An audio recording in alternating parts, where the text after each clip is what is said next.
Putri sulung Ketua DPR RI Puan Maharani, Diah Pikatan Orisa Putri Hapsari atau Pinka Hapsari masuk ke dalam daftar bakal calon anggota legislatif pemilu 2024. Sekretaris Jenderal DPP PDI Perjuangan, Hasto Kristianto mengungkapkan jika 40% bacalek PDIP merupakan kalangan muda berusia 45 tahun ke bawah, termasuk Putri Puan Maharani Pinka Hapsari. Dilansir dari tribunnews.com, Hasto mengungkapkan jika Pinka Hapsari juga bagian dari kalangan muda yang masuk daftar bacalek DPR RI karena sudah mengikuti pengkaderan. Hasto bahkan menyebut jika Pinka Hapsari sampai menginap selama 3 hari di sekolah partai PDIP di Jakarta Selatan untuk menjalani pengkaderan.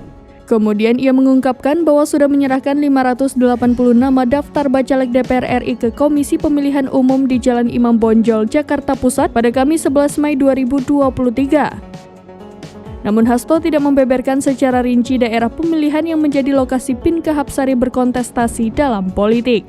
Ia mengatakan PDIP dalam melakukan rekrutmen mencari para calon yang berasal dari sejumlah kalangan. Keluarga menjadi salah satu lingkungan utama yang menjadi bagian dari pendidikan politik, sehingga para calon juga bisa muncul dari lingkungan keluarga yang berkecimpung di politik seperti keluarga Puan Maharani. Kondisi itu juga terjadi di beberapa negara demokrasi lainnya seperti di Amerika Serikat, Singapura, dan lainnya.